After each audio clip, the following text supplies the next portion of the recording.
नमस्कार दोस्तों, कैसे हैं आप लोग। आई होप आप सब लोग अच्छे होंगे। हम ROA ROP वाइज यूज़ कर रहे थे घटना चक्र से। पिछले वीडियो में हमने 2018 वाला पेपर डिस्कशन कर रहे थे, जिसमें हमने GS का पेपर डिस्कशन किया था। इस वीडियो में मैं 74 अगले क्वेश्चन से डिस्कशन शुरू करेंगे। तो चलो डिस्कशन शुरू करते हैं। क्वेश्चन नंबर 74 है, विभिन्न प्रकार की मिट्टियों की जल धारण क्षमता का घटता क्रम है। तो इसका आंसर हो जाएगा ऑप्शन ए, मृत्तिका, गाद, बालू। जल धारण क्षमता सर्वाधिक किस में होती है? मृत्तिका में, फिर गाद में, सबसे कम किस में होती है? बालू में। तो मृत्तिका के बारे में जान लेते हैं। मृत्तिका जो है छोटे व्यास वाली ज़मीन होती है, जिसमें छोटे छोटे कण होते हैं, जिसमें जल धारण जल्दी जल बाहर नहीं आ पाता है, जिससे कि अच्छी माना जाता है। अगला क्वेश्चन देखते हैं 75। निम्नलिखित में से कौन सा युग्म सही सुमेलित नहीं है? भारतीय सब्जी अनुसंधान, केंद्रीय उपोष्ण उद्यान अनुसंधान श्रीनगर, भारतीय गन्ना अनुसंधान लखनऊ, भारतीय दलहन अनुसंधान ये कहाँ? कानपुर। तो इसका आंसर हो जाएगा ऑप्शन बी, उपोष्ण अनुसंधान संस्थान श्रीनगर। अगला क्वेश्चन देखते हैं। क्वेश्चन नंबर 76, निम्नलिखित में कौन सा कथन सही नहीं है? इसमें इसका ये मतलब गेरुई गेहूं में पाया जाने वाला रोग। तो 76 का आंसर हो जाएगा ऑप्शन सी, कि झूठ कंठ जौ में पाया जाने वाला रोग नहीं है। फफूंदी जनित रोग झूठ कंठ जो है, या कहें फॉल्स स्मट का संबंध धान की फसल से है, ना कि जौ से। इस प्रकार ऑप्शन सी आंसर हो जाएगा। बाकी सब सही है, जैसे खैरा धान में पाया जाने वाला रोग, अगैती झुलसा आलू में पाया जाने वाला रोग, गेरुई गेहूं में पाया जाने वाला रोग। अगला क्वेश्चन देखते हैं। क्वेश्चन नंबर है 77। इसमें पूछा गया एक स्टेटमेंट है और उसका रीजन है। कथन है कि मिट्टी की प्रजातियों में मृत्तिका अधिकतम जल धारण करती है। इसका रीजन है मृत्तिका में रंध्रकाश बड़े आकार के पाए जाते हैं। तो अभी हमने पिछले क्वेश्चन में डिस्कशन किया ही था कि इसमें रंध्र जो है बहुत छोटे आकार के पाए जाते हैं। तो इस प्रकार इसका आंसर हो जाएगा ऑप्शन सी। ये सत्य है किंतु आर असत्य है। मृत्तिका अधिकतम जल धारण करती है क्योंकि इसमें 0.00 mm, कितने? 0.002 mm के रंध्र पाए जाते हैं, जिससे कि क्या होता है, इनमें जल धारण की क्षमता बहुत अधिक होती है। इसलिए रंध्राकाश कैसे होते हैं? छोटे आकार के होते हैं। अगला क्वेश्चन देखते हैं 78। प्रथम दीनदयाल, तो ये करंट का क्वेश्चन है, इसको छोड़ देते हैं। अगला क्वेश्चन देखते हैं 79 है, स्टॉक एक्सचेंज में निम्नलिखित में से कौन सट्टेबाज नहीं है?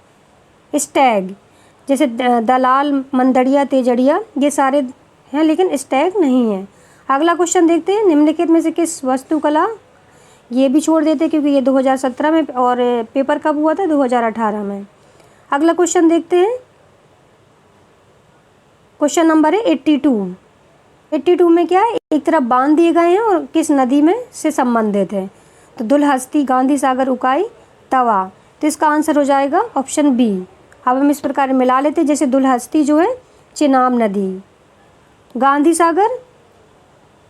सागर जो है चंबल नदी में बनाया गया है, उकाई बांध जो है तवा, और उकाई बांध तापी हो जाएगा। उकाई बांध किस में है? तापी में। तवा बांध तवा नदी में। अगला क्वेश्चन देखते हैं 83। सूची 1 को सूची 2 से मिलाना है। घास के मैदान है और किस देश से संबंधित है? पंपाज, पुस्टैज, वेल्ड, डाउन्स।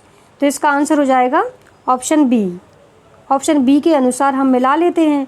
जैसे पंपाज कहाँ पे? पंपाज जो है अर्जेंटीना में है, पुस्टैज हंगरी, बेल्ट दक्षिण अफ्रीका, डाउन्स ऑस्ट्रेलिया। तो इस प्रकार आंसर ऑप्शन बी हो जाएगा।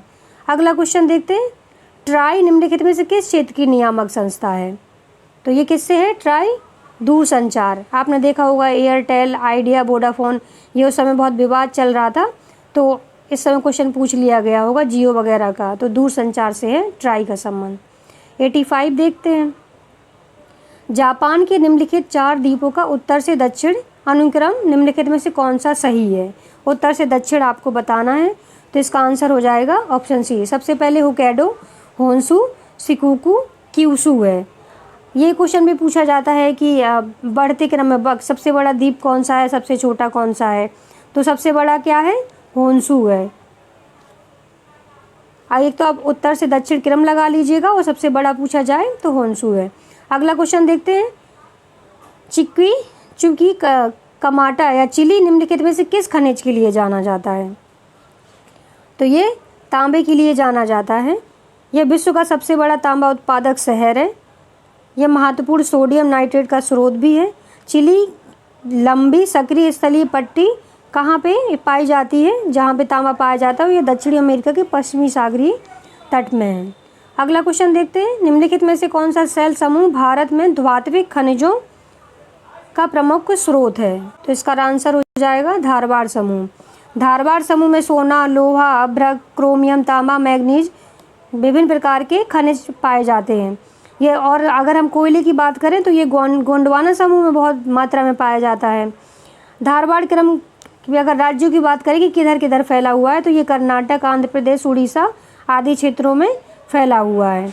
और धारवाड़ चट्टानों का निर्माण कैसे हुआ है, तो ये नीच तथा शिष्ट चट्टानों के अपक्षय से इसका निर्माण हुआ है। और प्राचीनतम अवसादी अर्थात धारवाड़ शैलों का निर्माण होता है। अगला क्वेश्चन देखते हैं, इंडिया ये भी छोड़ देते, ये करंट का है।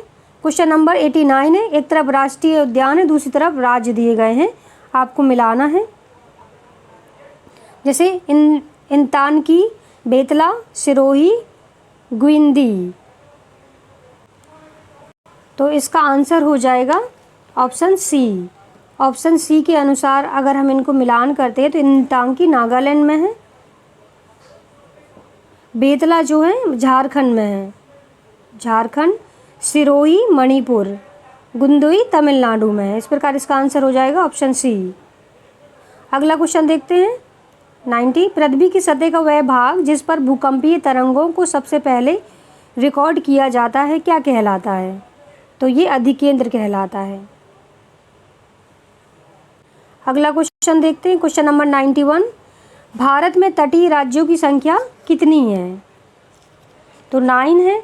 भारत में तटीय राज्यों की संख्या 9 है। देख लेते हैं कि कौन कौन से राज्य हैं, जैसे गुजरात, गोवा, महाराष्ट्र, केरल, कर्नाटक, तमिलनाडु, उड़ीसा, आंध्र प्रदेश और पश्चिम बंगाल। ये क्वेश्चन अगर पूछा जाए कि सबसे बड़ी तटीय सीमा किसकी है, तो गुजरात की है। आप मुझे कमेंट में बताइए कि सबसे छोटी तटीय सीमा किस राज्य की है। अगला क्वेश्चन देखते हैं, क्वेश्चन नंबर 92 है।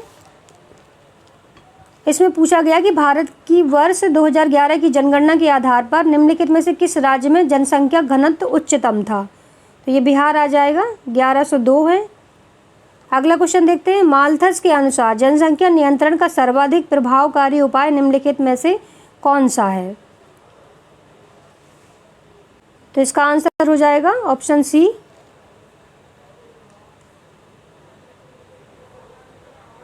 इसका आंसर हो जाएगा ऑप्शन सी, जन्म नियंत्रण। माल्थस के सिद्धांत के बारे में अगर हम बात करें तो ये प्राकृतिक सिद्धांत का प्रतिपादन किया उन्होंने बताया कि जो जनसंख्या है वो गुणोत्तर रूप में बढ़ती है। गुणोत्तर मतलब 2 × 4, 4 × 8 इस टाइप से। लेकिन अगर हम आजीविकोपार्जन के साधनों की बात करें तो ये समानता श्रेणी में बढ़ती है, जैसे 1, 2, 3, 4 इस टाइप से। अगला क्वेश्चन देखते हैं 95। वर्ष 2011 की जनगणना में निम्नलिखित में से किस राज्य की जनसंख्या में कमी आई है। तो किस में कमी आई है, 2011 के अनुसार नागालैंड में कमी आई है। अगला क्वेश्चन देखते हैं 96। 2011 की जनगणना के अनुसार निम्नलिखित में से किस राज्य में साक्षरता दर सर्वाधिक है।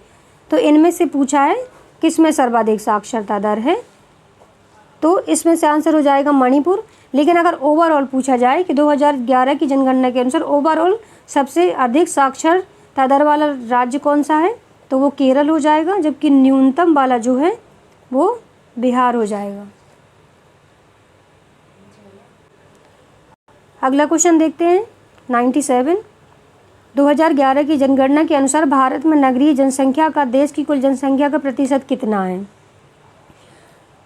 तो जनगणना से बहुत क्वेश्चन पूछे गए हैं जो 2018 में आयोजन हुआ था क्वेश्चन पेपर में। तो इसका आंसर हो जाएगा ऑप्शन बी 31.16% है, जो कि नगरीय जनसंख्या का कुल परसेंट है। अगला क्वेश्चन देखते हैं। पहाड़ियाँ और राज्य दिए गए हैं, सूची 1 को सूची 2 से आपको मिलाना है। तो जैसे गारो, मिरी, कुल्लई, मलाई और डालमा।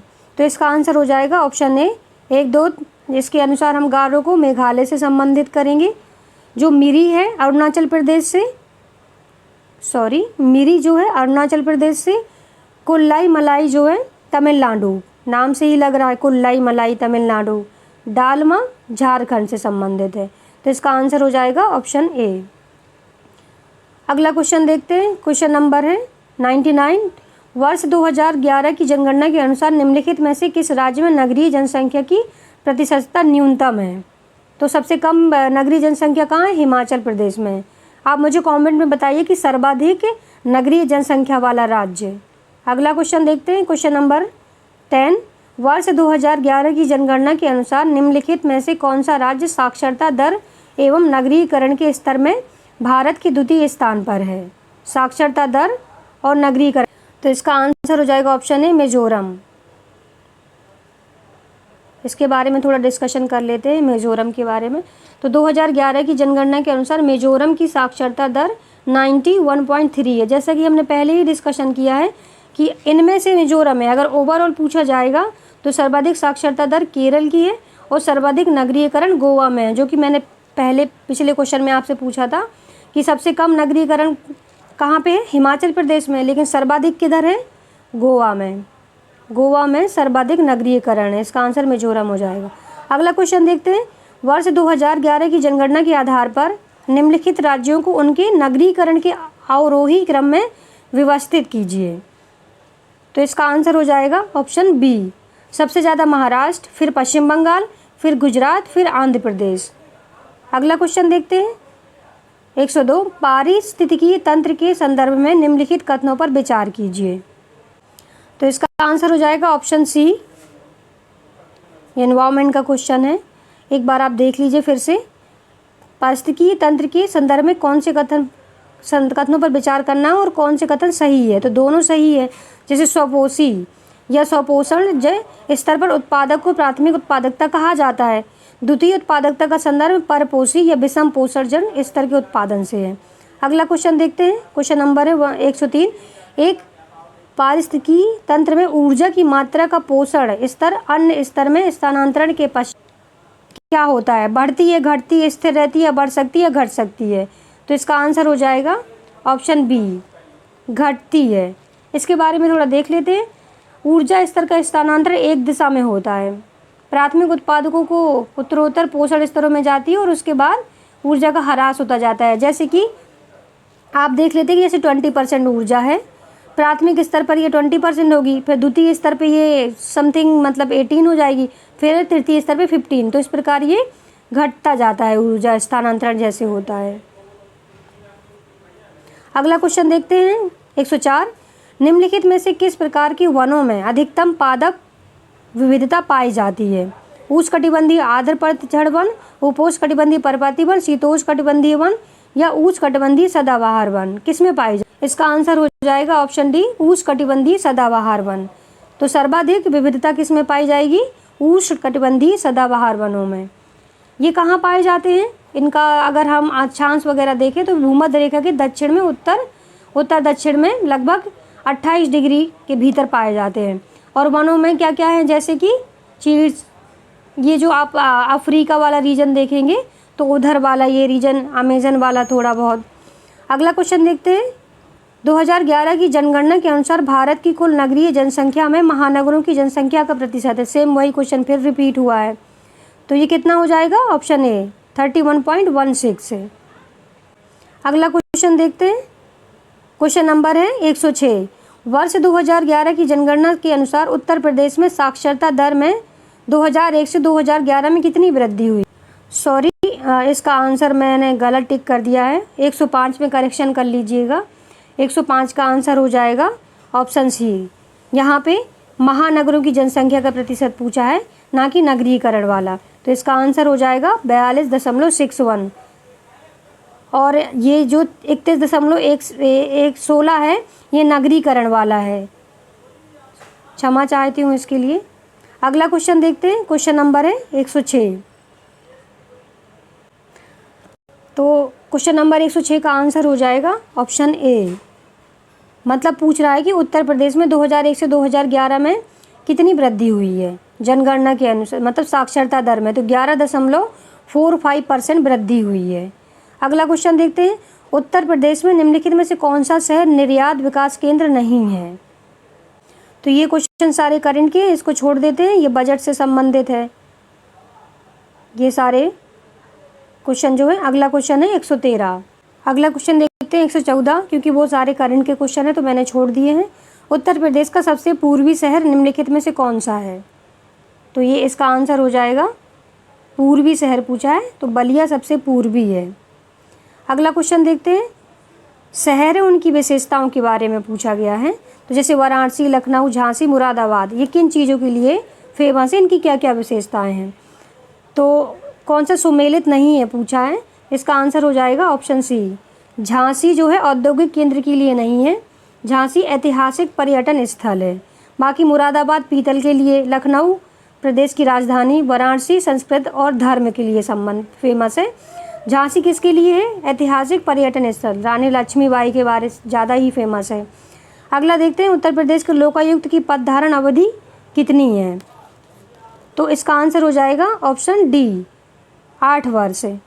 लोकायुक्त के बारे में अगर थोड़ा बहुत देख लें तो वर्तमान में 8 वर्ष है, इसका कार्यकाल पहले 6 साल था। किसी राज्य की लोकायुक्त की नियुक्ति हाई कोर्ट के सेवानिवृत्त न्यायाधीश जो होता है या मुख्य न्यायाधीश, उसको बनाया जाता है। अगला क्वेश्चन देखते हैं। कन्नौज इत्र का शहर है। कन्नौज शहर के सभी निवासियों के यहाँ इत्र का उद्योग है।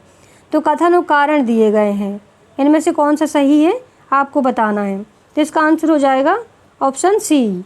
ए तो सही है कि कन्नौज इत्र का शहर है, लेकिन आर, कन्नौज शहर सभी निवासियों के लिए यहाँ इत्र का उद्योग है, इसीलिए ये इत्र का शहर है, तो ये सही नहीं है।